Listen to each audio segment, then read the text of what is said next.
দিগন্ত জুড়ে আলুর আবাদ দেখে মনে হবে যেন সবুজের গালিচা। জমিতে পানি ছিটানো, কীটনাশক স্প্রে, আগাছা পরিষ্কার নিয়ে কৃষকের ভীষণ ব্যস্ততা এখন। এবছর 34,758 হেক্টর জমিতে আলু আবাদ হয়েছে। উৎপাদনের লক্ষ্যমাত্রা নির্ধারণ করা হয়েছে প্রায় 10.5 লাখ মেট্রিক টন। একই সঙ্গে জমি থেকে তোলা হচ্ছে আগাম আলু।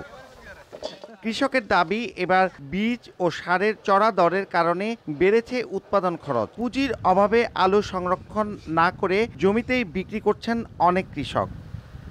খুচরা বাজারে 18 টাকা থেকে 20 টাকা আর জমিতে 12 থেকে 13 টাকা কেজিতে আলু বিক্রি হচ্ছে। কৃষকের অভিযোগ, এই সুযোগে মধ্যস্বত্বভোগীরা সস্তায় আলু কিনে হিমাগারে রেখে চড়া দরে বিক্রি করে ফায়দা লুটে। গেল মৌসুমে সংরক্ষণ করা আলুর দর উঠে 80 থেকে 90 টাকা পর্যন্ত। বেচা লাগে 12 টাকা কেজি, 14 টাকা কেজি, বাজার পাওয়া হইলো না, কিছু মরে যাবো। কম দামে কিনে নিয়ে ওরা কোলেস্টোরে জব্দ করে রাখে, পরে ওরা চড়া দামে বিক্রি করে। মূল যে টাকাটা তারা নিচ্ছে মধ্যস্বত্বভোগীরা, কিন্তু আমরা কৃষকরা আসলে কিছুই পাইতেছি না। দাম বেশিও চাই না, কমও চাই না, আমরা ন্যায্যতা চাই। আমরা কৃষক যখন বাঁচে। কৃষি বিভাগ বলছে, মধ্যস্বত্বভোগীদের এই আগ্রাসন ঠেকাতে জানুয়ারি থেকে মার্চ পর্যন্ত 120 দিনের কর্মসূচি গ্রহণ করা হয়েছে। কৃষক এনআইডি দিয়ে হিমাগারে আলু সংরক্ষণ করতে পারবে। তবে কোনো ব্যবসায়ীকে আলু সংরক্ষণ করতে হলে লাইসেন্স লাগবে। সংরক্ষণ দলিল হাত বদলের ব্যাপারেও পরিবর্তন আনা হচ্ছে। কোনো কোল্ড স্টোরেজেই ব্যবসায়ীরাই কিন্তু কৃষি বিপণন অধিদপ্তরে লাইসেন্স করে না। ওই ব্যবসায়ীদেরকে আমরা